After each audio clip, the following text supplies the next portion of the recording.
Welcome everyone, and thanks for joining us today. We'll go ahead and start our webinar. It's 11:01 now. My name is Sam Ashuri. I'm the program manager of the NGIF Emissions Testing Centre at the NGIF. I'll be your moderator for today's session, another episode of our TechTalk webinar series.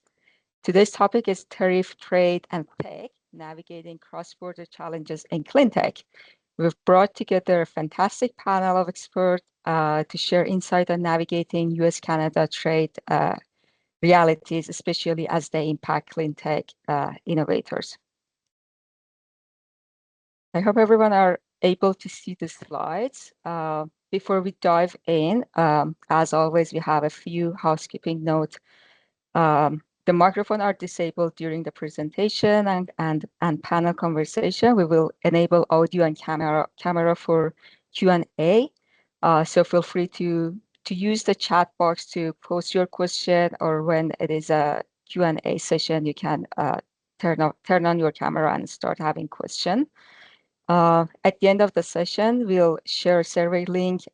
Please take a moment to fill this out. Your feedback is very valuable. And as always, this session is being recorded, and the recording will be available at our website at etc.ngif.ca. So by now, I'm expecting most of the people are familiar with the ETC program, but we always welcome new people joining us. So I'm providing a brief overview of the ETC program here for people who doesn't know about us. We are an innovation platform that supports Cleantech startup to grow. So through the NGIF ETC, we provide a platform for methane technology providers to test and field validate their solution in real world condition. The program is also designed to accelerate the path to commercialization by sharing insight, building industry connection, and supporting the adoption of innovative technologies. Our TechTalk series bring together subject matter experts and stakeholders across the energy and innovation ecosystem to spotlight key challenges and opportunities facing clean tech developers. Now, let's turn our attention to our panel. Cross-border trade, especially between Canada and the US, has always been a critical topic for clean tech innovators. But with recent shift in tariff policies, supply chain uncertainties, and the evolving regulatory environment, it's more pressing than ever. That's why I'm thrilled about the panel we've brought together today. We have two trade commissioners with us, Nicole based in Canada and Kasturi based in US, who are on the front lines of helping Canadian companies navigate international market. And we are also joined by Karim, the Business Development Manager from Calgary Economic Development, which has been instrumental in helping local innovators expand beyond the border. Before we dive into the panel discussion, we'll begin with some brief introduction to the Trade Commission Services and Calgary Economic Development. So I'll now turn it over to our panelists to introduce themselves and share a bit about their organization. Nicole, over to you. Perfect. Thanks so much, Sam. And it's great to be online and with everyone today. I am based in Calgary, and I support Alberta-based companies with capabilities in emissions reduction and carbon management with their export activities. I am just a small part of a very big network, and I thought it would be useful for those of you on the line who aren't familiar with the Trade Commissioner Service to just understand a little bit about who it is we are and what we do before we get into the discussion. Next slide, please. Canada's a small market. We have a very small, minuscule percentage of the world's population. If your company is not doing business internationally, it is likely that you are limiting your company's growth. And that's the whole reason for the existence of the Trade Commissioner Services, to support that export growth. Next slide. I'll tell you a little bit today about our network, the sorts of support services that we provide, and a little bit as well about our grant funding. Next slide. So as part of Global Affairs Canada, we have a presence at over 160 trade offices and Canadian embassies, consulates, and high commissions around the world. Really happy here to have Kasturi on the line, based in Houston, so he can give you that firsthand perspective from our international trade commissioner point of view. We have 6 offices within Canada. So I mentioned that I'm in Calgary. We have basically offices spread throughout the country that are typically the first touch point for Canadian companies to the Trade Commissioner Service. There are over 1,000 trade commissioners around the world. And across our network, we support more than 10,000 Canadian companies every year. We've been doing this for a long time, almost as long as Canada has been around. Next slide, please. We provide our support services at no cost for Canadian businesses. So you have to be registered either provincially or federally within Canada. But we're looking for a bit more than that, actually. So if it's a sales office, for example, that's a subsidiary of a foreign office with the revenue going abroad, we wouldn't support that kind of work. If you are doing work that contributes to the economic growth in Canada, so we're looking at job creation or R&D activity happening as a result of your international sales, that's what we're looking to support. We also support companies, and this is a really important piece, with the capacity to internationalize. It takes resources, financial, human resources to go international, and we are looking for companies that are able to provide those. And typically companies that have a commercialized product with domestic traction already, maybe already some international traction. We do support some companies in the innovation space as well, and I'll touch on that a little bit when it comes to the grant funding piece. Next slide. These are our core services. So typically, as a Canadian organization, your journey will start with a domestic trade commissioner, someone like me or one of my colleagues in Canada, who will help you prepare for international markets. And what that means is helping you navigate the domestic support ecosystem. There are a lot of players that support in different ways. Some of us have overlapping mandates, but there are a lot of programs, whether it's funding or different types of support available. So we can help you navigate that. And we can also help you provide some of that international strategy in terms of making sure that you have enough resources or identifying markets where there might be pull for your offering. Then at that point, we'll introduce you to our colleagues internationally. And it's really our international network of trade commissioners that are the highest value of the TCS or the Trade Commissioner Service. They can give you market intelligence because they're based in those markets long term. So they have a very deep network of contacts, and they can connect you with qualified contacts. So that means vetted service providers, it means partners, distributors, it means clients. And those introductions are made under a Government of Canada banner, which is a really helpful endorsement for Canadian companies, especially if you're new in a market. And to a lesser extent, we do some commercial problem solving. Typically we're trying to help you avoid some of the problems and pitfalls before you need our help in terms of problem solving. This doesn't mean helping out with commercial disputes. This is more things like CUSMA compliance. That's something we're obviously, dealing with a lot right now. Next slide. We do a lot of our programming around major trade shows, and at the heart of our program is B2B meetings. I've put a list here together of some of the ones we do in the energy sector. We support, of course, a much broader range of sectors, and we have programs at, a long list of events around the world. I've put the link there at the bottom so you can search by sector and by location for events that are relevant to you. But like I mentioned, the core of it is always that B2B aspect. So if any of you were at the Global Energy Show last week and you may have seen our booth, it was just meeting tables, because we try to add value to your presence at these shows by having as many pre-arranged B2B meetings connecting Canadian companies to international buyers. Internationally, there might be some additional programming like the opportunity to co-exhibit. There might be some networking events or also some market intelligence briefings. So I'd encourage you to go online and find some events that are relevant for you. Next slide. One support program that I wanted to point out was our CTA program, or Canadian Technology Accelerator. Despite the name, it's not actually so much a technology accelerator as it is a market entry accelerator. We run these in 13 cities around the world. And again, these can focus on different sectors, but I wanted to highlight this one because I think it's especially relevant for today's audience. So it's in the US, it's 4 of our offices that are banding together to offer programming related to climate tech. And this one is aimed at slightly earlier stage companies, so companies seeking investment around Series A. And it involves an element of virtual programming on a weekly basis leading up to 1 week in market, either East Coast or West Coast, or I think possibly both. and in the fall, and that's usually centered around a trade event as well. Definitely want to highlight that the application deadline is next week. So if this is something you're interested in, definitely take a closer look and think about applying. Obviously, not every company that applies would be selected to participate, but it's certainly worth taking a look. Next slide. We get a lot of questions around our grant funding. So that program's called Can Export. There are multiple streams, two of which are probably relevant to the audience today. One is the SME stream, which is focused on small and medium-sized enterprises. And I should have mentioned that's really the sweet spot that the TCS supports. We do support larger companies on occasion. They don't tend to need our services. We're really aiming to serve those smaller and medium-sized companies.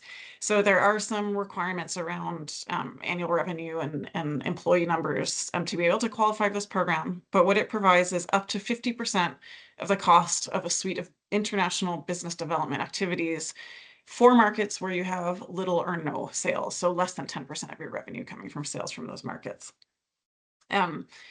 It's a very competitive program. It is closed right now for this fiscal year, so it'll open early 2026 for the fiscal year from April 2026 to March 27. Definitely look at the website. There is an applicant's guide that answers a lot of questions around the program. So if you think this is something that would be beneficial, start planning early. We also have the innovation stream, and that's open to companies, also SMEs, but it could also be pre-revenue companies or research organizations. Both programs will cover things like travel, business travel, conference fees, product certification, marketing material, either creation or adaptation marketing material, translation, those sorts of things. But the innovation stream is really focused on all the activities that go into finding an international R&D partner. So if you have a high TRL technology and you're looking for international validation or testing or those sorts of things, the innovation stream is what you would look at. Next slide, please. Oh, and I should mention, sorry, that the innovation stream also has multiple intake periods. So, stay on top of that one because it opens a few times a year. So just before I end, I did want to point out the CUSMA compliance support line. This is a support line that we've set up specifically to deal with questions that companies have around reaching CUSMA compliance and ensuring that your products are exempt from tariffs. Please do feel free to call this number. I've heard that they're very responsive.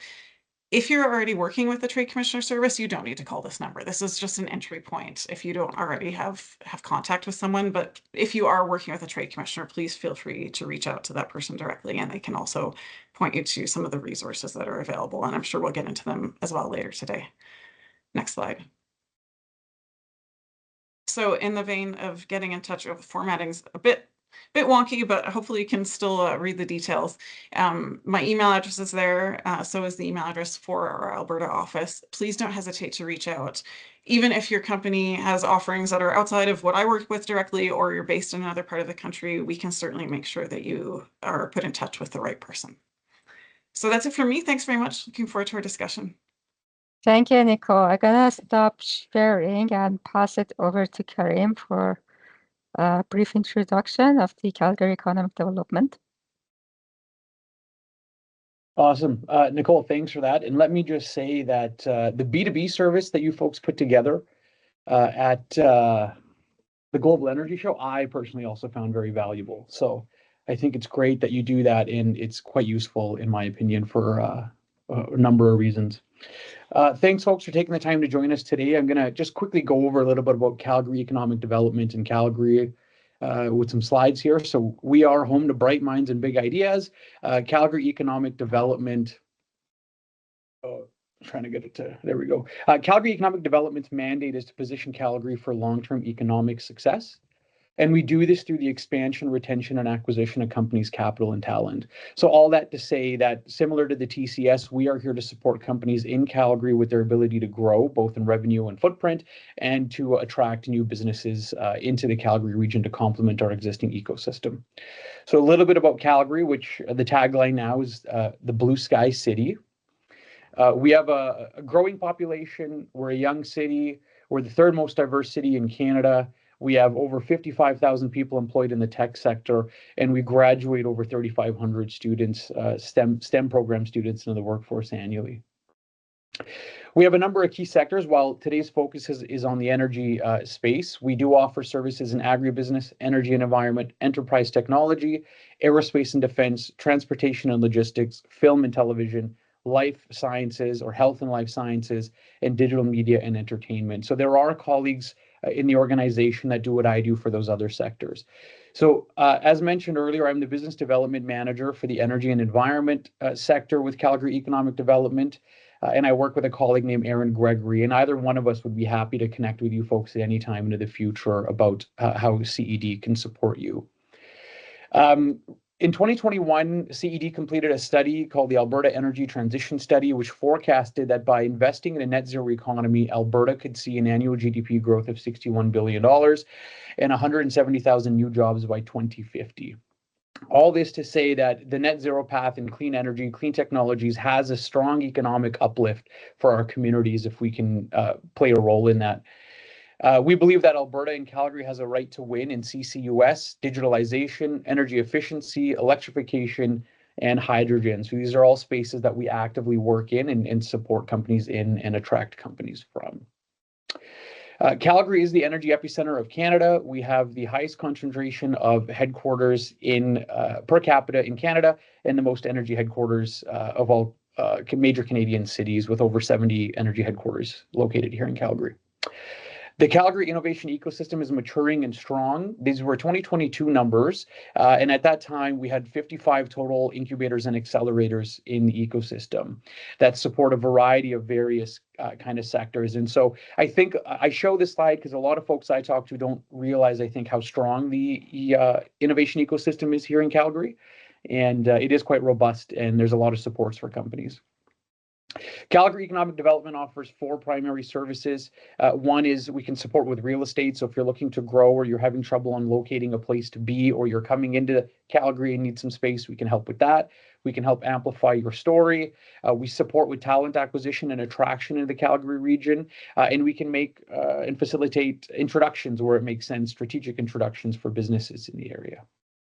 And then I'd be remiss if I didn't take a moment just to mention the quality of life that exists in Calgary. And, we're close to the mountains, lots of natural space, lots of amenities to engage in throughout the year.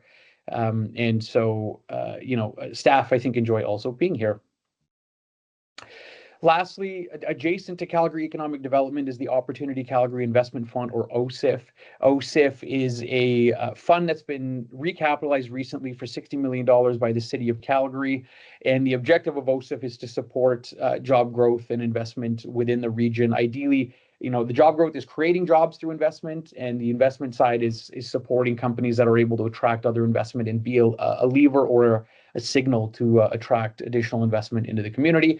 The recapitalization occurred a few weeks ago, and so keep your eyes out for more information on OCIF and what the strategy might be and when applications can open in the future, or when they will open in the future. So thanks for your time. Here's my contact information, and happy to have NGIF share that out after the presentation, which I'm sure they will. Reach out anytime. Okay, thank you. Absolutely. Thank you, Karim. That was a great snapshot of the work CED is doing to help local cleantech companies grow. I cannot emphasize more of how lucky we are to be close to the mountain. I love that. Thank you. I'd like to invite Katsuri to introduce himself as well. I know that he's not presenting anything, but I'd like you to introduce yourself, please. Thank you, Sam. So like Nicole mentioned, I'm based in Houston. I'm a senior trade officer covering the energy and life sciences sector. In terms of energy, I cover oil and gas, clean tech, and pretty much anything technology. The majority of my time is focused on developing local market connections. I would be working closely with the major oil companies here and trying to see how I can facilitate pilot projects for them either in the States or in Canada with the support of Canadian technology firms such as yourselves here. I also track the local venture capital ecosystem more closely. So I can make some strategic introductions. I track the corporate venture capital space as well as the private equity scale-up capital as well. So because of my background from the National Research Council, I also try to get involved a little bit deeper into the technology realm and try to see where I can facilitate those strategic partnerships depending on the nature of your technology. Thank you. Thank you so much. And it's great to have your perspective from the US side of the border and your experience supporting Cleantech innovators. Now let's jump to the moderated Q&A. We have prepared some questions to explore some of the key challenges and opportunities around tariff and cross-border growth for the clean technology companies. So I'll start with my first question for Nicole. Nicole, let's begin the conversation with the current landscape. Can you give us a snapshot of the current Canada-US tariff environment, especially as it relates to the clean tech and emerging technologies? Absolutely. And I'm really thankful to be giving this snapshot in June rather than in February or March, where things seem to be changing every 5 minutes and would probably have changed since we started the webinar. But in all seriousness, right now there's a blanket 25% tariff on all imports to the US that don't comply with the Canada, United States, Mexico agreement, or CUSMA. So that's our free trade with US and Mexico that replaced NAFTA. There's a 10% tariff on non-CUSMA compliant potash and energy products. And the most recent development we saw on June 4th was a 50% tariff on aluminum and steel imports from all countries into the US. There's another piece also on the auto sector, probably a little bit less relevant for today's audience. There are some other pieces that have come up before, still not 100% resolved, no tariffs yet, but have been sort of in discussion. So things like copper, semiconductors, pharmaceuticals, a couple other areas. One thing that was floated before that we're sort of keeping an eye on was there's currently what's called a de minimis exemption. So a duty exemption for low value shipments, that is shipments under $800. There was talk at some point of eliminating that exemption. That hasn't happened yet, thankfully. So that is still in place. That all sounds very dire, but relatively speaking, Canada is actually looking pretty good. So we face the lowest average effective tariff of any major US trading partner. If you average it across the board, our tariff rate is 2.3%. Obviously, that's up from next to zero pretty much in January, so not great, but in terms of the global perspective, not bad. And according to the US Census Bureau, nearly 90% of Canadian exports to the US were duty-free as of April. Those of you who were following news from the G7 this week saw that there were some positive developments. President Trump arrived with two of his most senior trade officials in tow and said that trade with Canada was his #1 priority for the summit. And before he left on Monday, he announced, along with Prime Minister Carney, a 30-day deadline for Canada and the US coming to a deal on tariffs. So that's pretty significant because it's the first time that either side has put a deadline on reaching a deal. In the meantime, within the US, we're seeing lawsuits that are challenging the legality of the tariffs. So tariffs are usually enacted by Congress, not through presidential executive order. And President Trump used something called the International Emergency Economic Powers Act to invoke the tariff. So a lot of challenges from different parties on the legality of the tariffs, and they're kind of winding their way up the US court system. But obviously, that's something that's going to take some time. So probably the bilateral negotiations are going to bring a quicker resolution. For the clean tech sector, I think it's not necessarily even the tariffs that are the biggest issue right now. I think arguably a bigger challenge is the current US administration's pullback from environmental regulations. They've really tried to dismantle as much of the Inflation Reduction Act that came in under the Biden administration as they can. So just a summary of a few executive orders that have affected companies on that front. We've seen coal plants forced to remain open when they were planning to close. We've seen cancellations of incentives for renewables, for electrification. We saw recently a cancellation of $3.7 billion in awards for CCUS demonstration projects. And we have also seen the federal government targeting state-level climate laws that it perceives as too burdensome because they're more stringent than federal regulation. And I know that a lot of companies have had success in states that are, a bit more sort of climate forward, Colorado, California, for example. But those regulations that are bringing opportunities for Canadian companies are now under threat as well.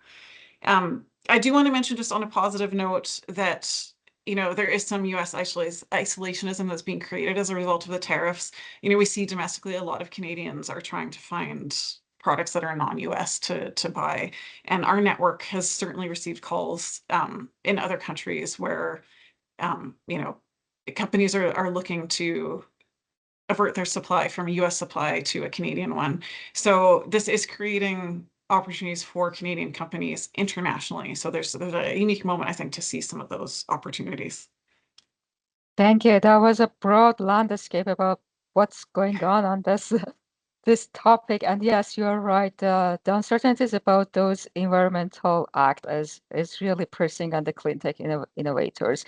But I agree that this is an opportunity for Canada to be leader in this space. Now, my next question is for Kasturi. You bring a unique perspective, having led innovative initiatives at the National Research Council of Canada and now supporting Canadian clean tech firm from your role at the Consulate in Houston. Based on that cross-border experience, what would you say are the biggest trade-related challenges Canadian tech companies face when entering in the US market?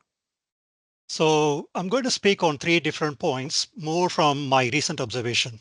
Um, I guess to set the stage, I would say the US is a very big clean tech market, bigger than what I imagined from inside Canada, of course.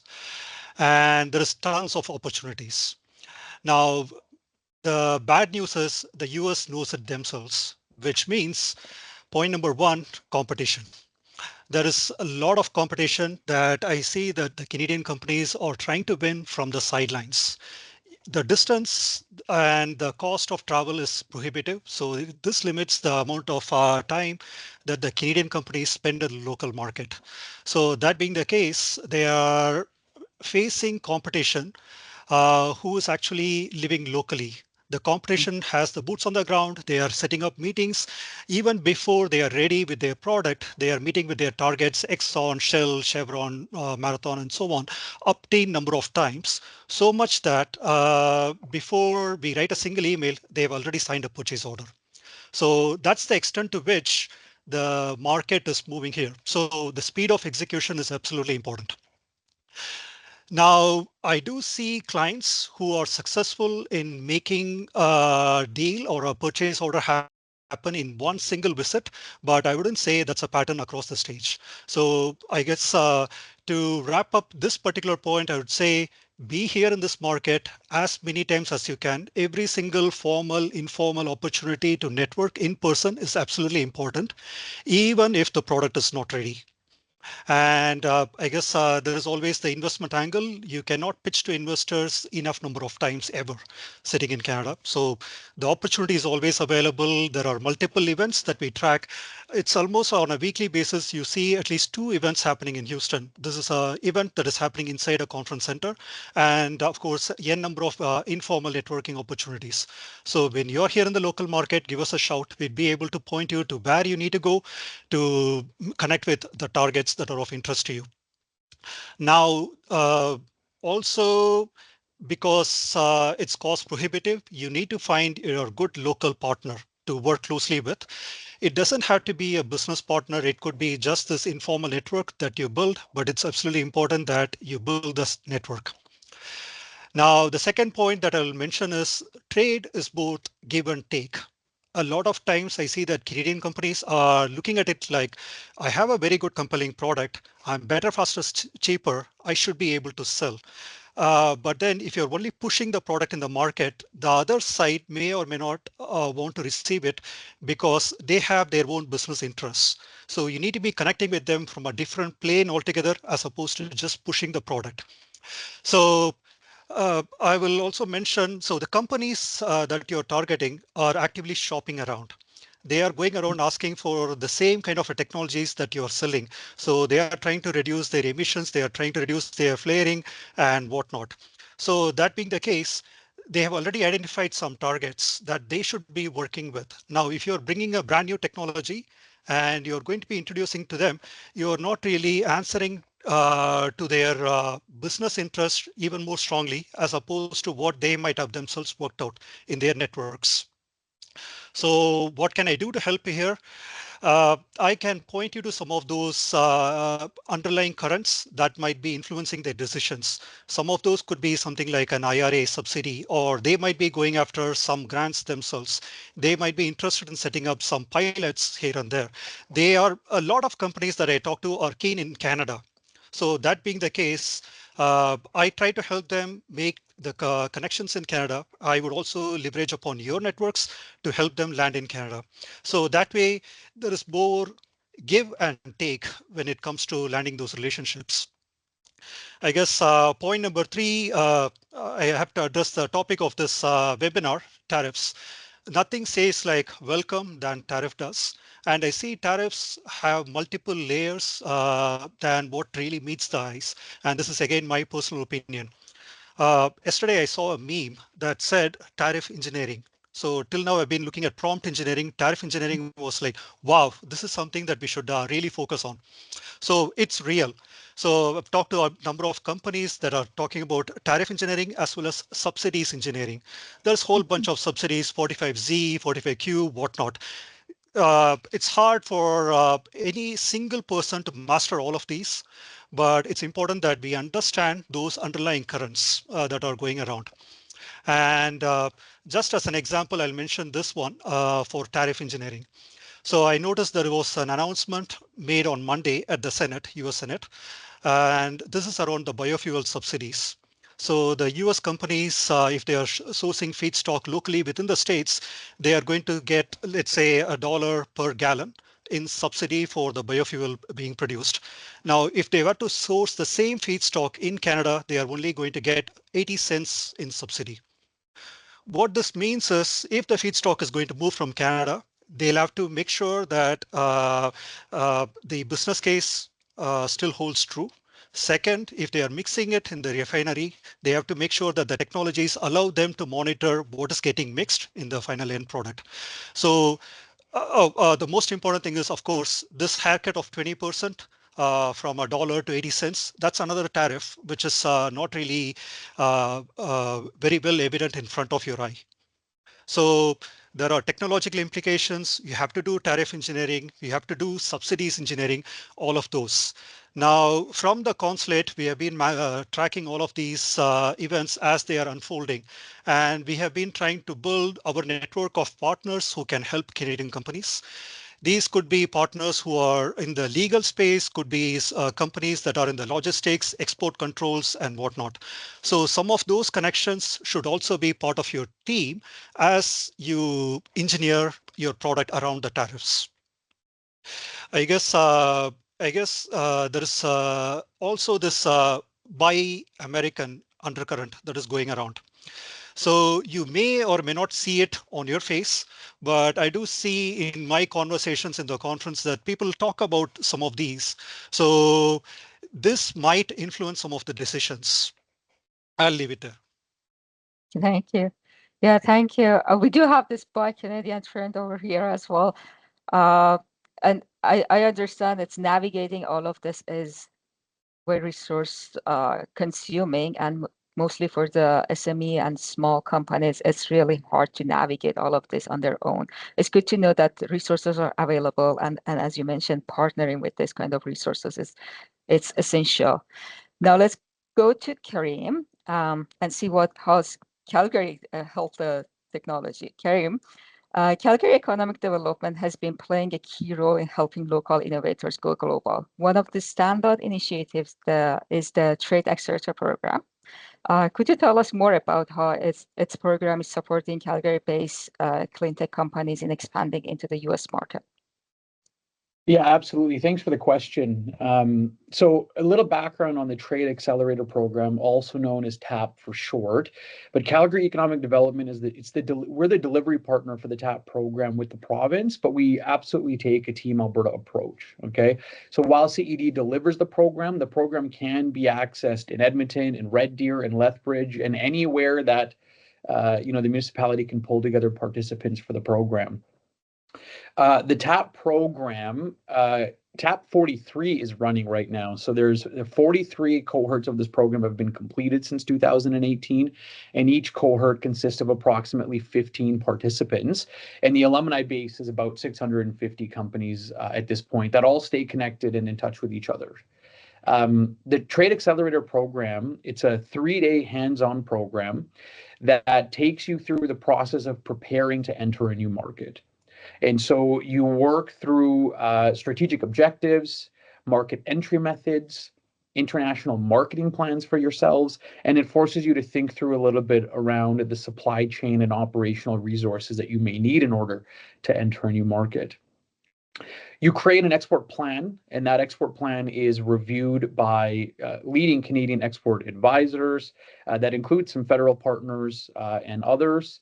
And so it's not just another classroom program that you kind of sit through. I would say you leave with a tangible product that gives you guidance and instruction on how to be able to start the process of entering a new market with your product and your service.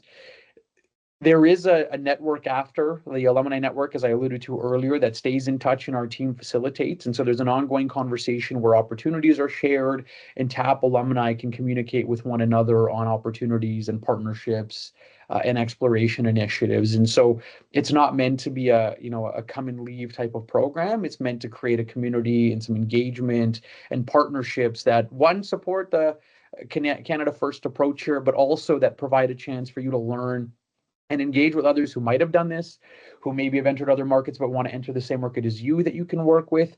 And our team continues to put forward opportunities in the alumni network kind of conversation.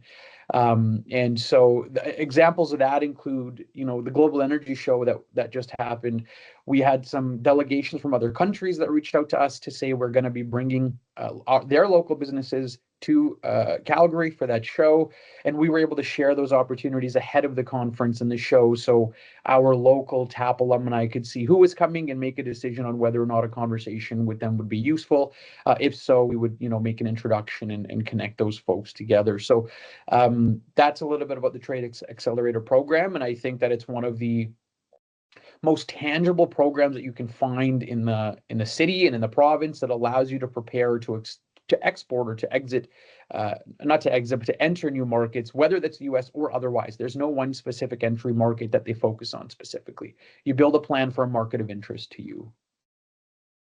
Thank you. That was great. And having that community part of this, it's awesome. I'm so interested in that peer-to-peer learning and peer-to-peer support in every occasion. That's great. Thank you for the insight. So my next question is for Nicole. With the recent tariff tension between Canada and the US, regulatory alignment under CUSMA is more important than ever, especially for Cleantech companies, again, navigating cross-border operation.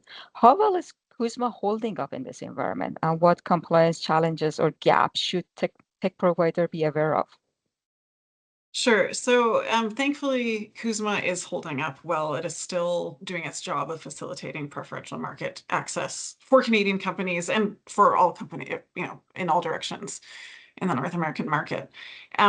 All that said, tech providers should be aware of a few things. I mean, the first is uncertainty about evolving regulations. I think we've all seen that things can change pretty quickly in this space, so you really need to stay on top of it. The second is complexities around rules of origin. I'll speak to that a bit more in a second. And the third is just around software and digital goods. If that's part of your offering, you need to know that they are not exempt. So there is something called an HS code, Harmonized System Code, and the codes are the basis on which tariffs are applied to products. CUSMA compliance basically is a way of, your product is compliant if you can confirm that it adheres to rules of origin. So products have to originate in one of the North American markets to be tariff exempt. That's obviously easier if you're growing and selling lentils, very clear that this is something that's entirely from Canada. A lot more difficult if you have a product that relies on a very globally integrated supply chain. So if you do have something that meets the compliance requirements around rules of origin, so that's 90% or greater, local content, you need to be able to provide certification of that. And again, I mentioned if there's a digital component, you have to also, understand the trade provisions around that as well. HS codes are super important. If you have the wrong codes, it can result in tariffs being applied where they shouldn't be.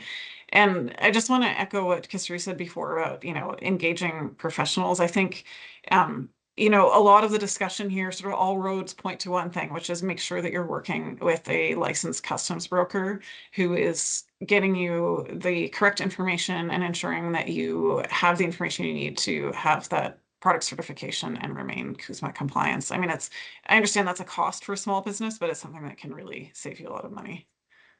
Absolutely. Yeah, thank you. And let's say what Kesturi can add to this. Kesturi, how are this dynamic playing out on the US side? Are you seeing specific regulatory or procedural hurdles that Canadian cleantech firms should be prepared for when entering to the US market? So I can only speak of a lot of anecdotal examples. I've had one client who told me the product is entirely Canada made and they put it in a crate. Everything was perfect except the lock was made in China. And that made the product being stopped at the border. So I can give you plenty of those anecdotal examples. So all that to say is you need to be very well prepared.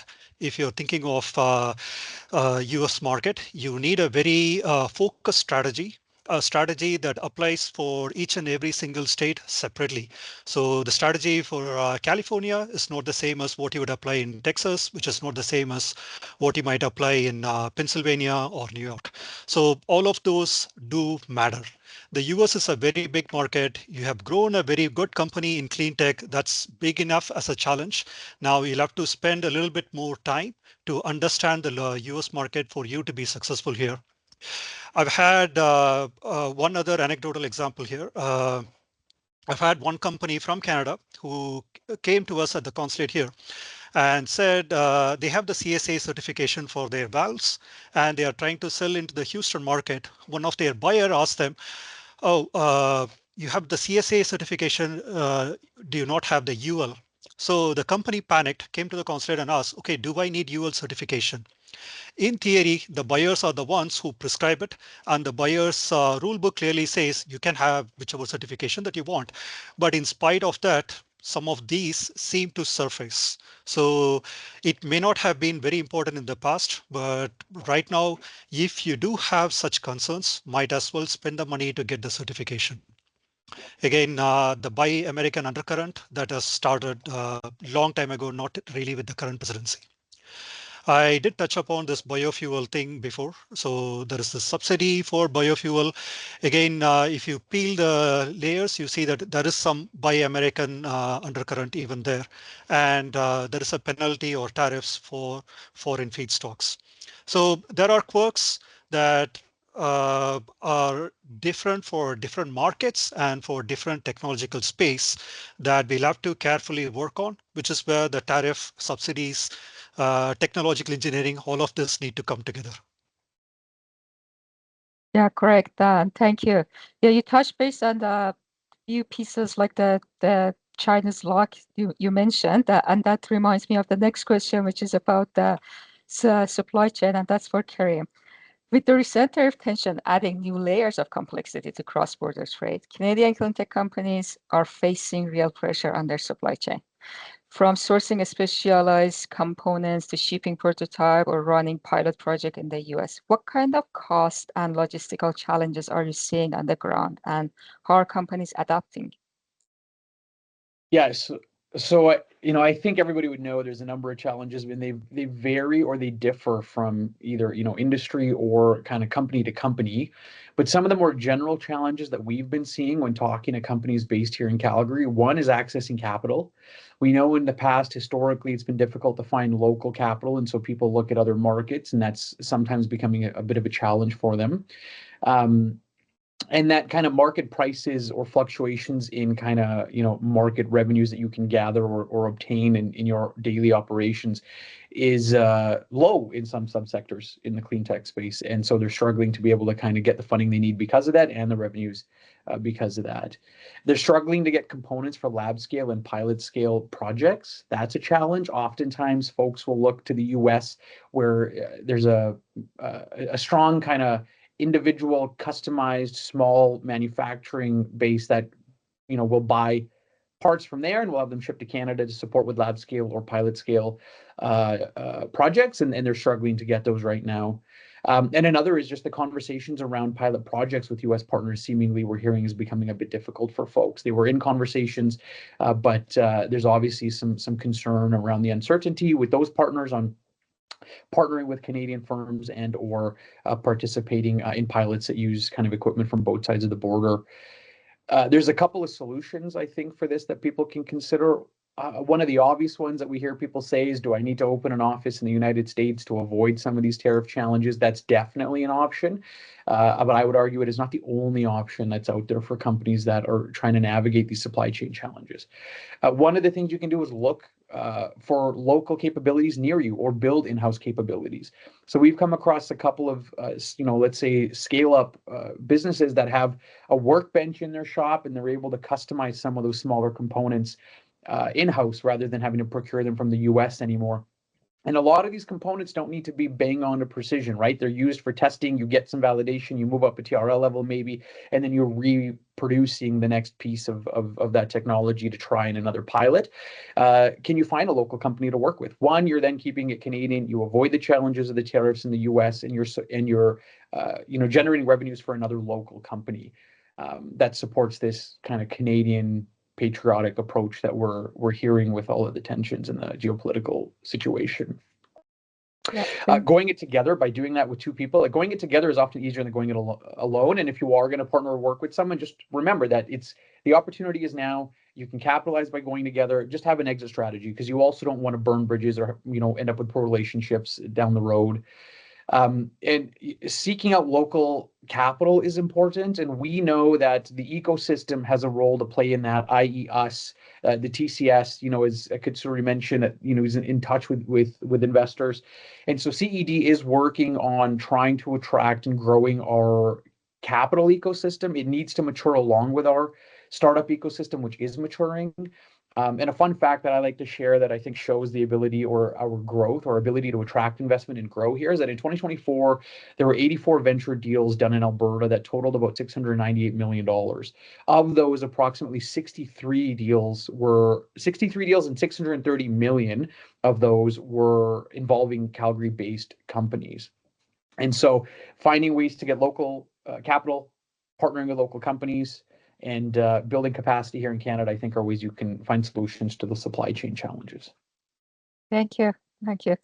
And my last question is for both Nicole and Katsuri. We touch base on how overwhelming is navigating all of this tariff and regulation and how small medium businesses are having a lack of resources to navigate.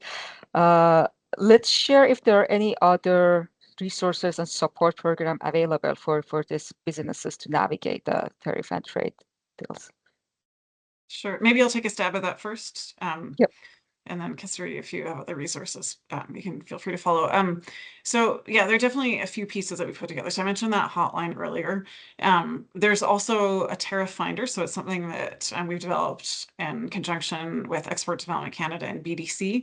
And it's a online tool that gives you up-to-date tariff information for any countries with which Canada has a free trade agreement. So you can enter the product. You can do it if you have the HS code. Even if you don't have the HS code, you could still use this tool. And it will give you the current tariff rate for that good and for subsequent years if that's available. And so you can compare the tariffs between different products in different countries, and that can help you identify your best options. The TCS has also put together an online step-by-step guide to achieving CUSMA compliance. So it provides an overview of CUSMA, tells you how to classify your product using HS codes, helps you find a customs broker, helps you determine if your product meets those rules of origin that are so important, and how to provide a certification of origin. And it also advises on how you can obtain an advanced ruling from US Customs and Border Protection. So that's a really interesting piece where if you have concerns about, what might be applied, you can find out before you even make the shipment. So that's a really important one. We can also provide service provider recommendations. So, both at our regional offices within Canada and at our offices abroad, if you're looking for, let's say, US Customs broker, our consulates will have these lists of vetted service providers. So they're reliable, they're licensed, they've worked with Canadian companies. So that's a good starting point. And I just want to flag one other thing, which is that on June 24th, the TCS will be hosting a webinar on best practices for US exports and how to leverage CUSMA and work with US Customs broker. So the registration deadline for that is tomorrow. I will pop a link for that webinar into the chat along with links to the tariff finder and that webpage that I mentioned. But Katsuri, I don't know if you have anything else to add beyond what I've mentioned. I have a bunch of resources as well. Since you said June 24th, on June 26th, we have the Canada Day reception here in Houston. 135 companies from the Houston ecosystem have signed up, and there are 2 Canadian companies in the mix. To me, that looks like an opportunity that is not fully utilized. I'm trying my best to reach out to companies. So if anyone is here or if you have contacts here who can join the Canada Day reception, I would definitely appreciate. I could make some of those warm introductions. Speaking of introductions, we do have a large list of VCs, family offices, corporate venture capital that we have tracked. In some of those conversations, they show keen interest to work with Canada. For some of them, they have never worked with Canada. That includes Saudi Aramco, for example. So that being the case, they are willing to offer us not just the participation from the investment angle, but also they are very willing to introduce Canadian companies to within their own organizations. So that's a resource that I want to fully utilize. I've not had very much uptake as yet. And also because I'm talking to all these companies, I also have built a couple of thousand contacts just in the energy companies, which I'm happy to share. This is again some thing that you can have a look at and you can see if those can provide you a soft landing. And Karim, you mentioned about setting up US office space. So the consulate has a broad leasing agreement with the operator here, because of which if a company wants, they can always use our office address and the co-working space here to establish their presence quickly. So that way you signal to the market that you're here. It could be just one employee based in the States, based in Houston, who could use this office space, and it's at no cost available to you. And I guess one other request that I would have for you is if you're interested in raising capital, please do send me a pitch deck. And in your pitch deck, I would like to see a little bit more about the story. A lot of times, the pitch deck from one company is very similar to a pitch deck from another company. So the story doesn't really come out. So if you're able to articulate a very good story in your pitch deck, I could definitely use that to make some introductions. Thank you so much. That's very helpful. Can I just add also for those in Calgary, if you keep an eye on, if you're not signed up to the CED newsletter, please do sign up. We are anticipating hosting some sessions around CUSMA compliance. And so there will be some additional sessions from us that you can tap into and attend. That's awesome. Thank you. Thank you so much. We have a few more minutes for any question our audiences may have. So please feel free to unmute, ask your question, or put your question on the chat. Meanwhile, I may ask a question from Karim. You definitely address some of this part of this question, but for Canadian Cleantech businesses looking to expand internationally, but unsure where to start, what practical advice would you offer? Sure. Okay. So, one, obviously, I would say participate in the Trade Accelerator program. Two, CED hosts numerous missions across the world on an annual basis, rotating. We're always going somewhere, and we take companies with us. We have 2 upcoming missions. One is to Birmingham Tech Week in the United Kingdom, and then one is ADIPAC in Abu Dhabi, which is energy focused. Reach out to us. I can connect you with our trade team if you're interested in going. The other thing I would indicate that we can do practically is to spend some time looking at other trade agreements Canada has with other parts of the world.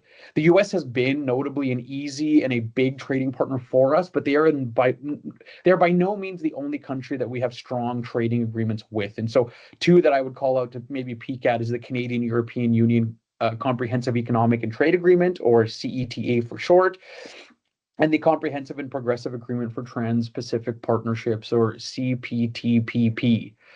Which includes 10 countries in the Indo-Pacific area. We have a strong, robust international trade agreement framework and options. Don't lose sight of that, would be my last comment. Thank you. So there's a question in the chat asking for action item for this meeting. Okay, so in the pitch, I think it's a summary of what's been mentioned here. Yeah, signing up for the, okay, yeah, that's a good summary. Thank you for putting this in the chat. Yeah, we have a few more minutes. I'd like to ask people to, before they leave, if they can fill out our survey. I asked my colleague Dini to put out the link to the survey, and maybe I also share the QR code to our survey. Would like to hear from you. Maybe just final thoughts, Nicole, Katsuri, and Karim, if any of you have any final thoughts or reflection for our audiences, please share it. Feel free to share. Sure. I think from my oh, sorry, go ahead. Sorry, go ahead, Nicole. I'll be quick. I'll leave time for you. Okay. I think from my perspective, just to highlight that there are resources available. We touched on some of them. There are other partners in the economic development ecosystem that have, other supports, low cost loans and things like that. But also your best protection, I would say, is diversification. So if your company has the bandwidth to look at multiple markets, it doesn't have to be 10 different markets, but just to make sure that you're not putting all your eggs in one basket. Karim, thanks for mentioning those other free trade agreements. It's important. There's a lot more funding now being directed to markets outside of the US to support companies to grow there. And the Trade Commissioner Service, of course, is pretty well resourced for that. I'd say 90% of our resources are in countries other than the US. So, definitely consider other markets. And it's, I think, a pretty unique moment in time for Canadian companies to be able to capitalize on, a lot of goodwill towards Canada and a lot of opportunity. I'll just add saying that US is a very big market and there's a lot of trade tensions. While at the same time, a lot of people that I connect to have a 3-year, 5-year, or even a 10-year time horizon. So if you're working on, say, biofuels, you're looking at a much longer time frame. So that being the case, you will have to necessarily work with your geographical neighbor. You cannot afford to not be involved in this market. Okay, and I got 4 rapid fire ones I'm going to try for. One is related to Katsuri's last comment there. The work you do, the industry you're in, the things you're creating outlive political cycles. Don't be, it's a 4-year political cycle right now that's causing us some tension and high blood pressure, but it will hopefully pass, and that there will be, a time for uptick on these sectors again. 2, don't waste a good crisis. Before this crisis does disappear and that political cycle changes, how can you capitalize on the opportunities that are out there? They're worth looking for. They're out there. The third is sometimes reframing the situation can be helpful. So, it's easy to think about the challenges. This is a big challenge. I'm in a pickle. I'm not sure how to navigate this. Can you reframe it to think about how this might be an opportunity to build Canadian capacity and your role and what role you can play in that? Can you flip the frame to make it a little bit more passionful for you, the work that you're doing? And then the last comment is to utilize the innovation ecosystem and take advantage of the complementary resources that are offered, between different levels of government and within the ecosystem. So funding from government agencies like Alberta Innovates, supports from the TCS with getting connections and meetings abroad, the NGIF in their programs, and of course, Startup Alberta and Platform Calgary. Thank you so much. Thank you. Thank you for sharing your insight. It was very helpful for me. I learned a lot. I hope our audiences also learned something from this session. It was very valuable. And thanks for everyone to stay with us. That's the end of the session, and have a good day. Thank you. Thanks. Thank you. Bye. Thank you. Bye.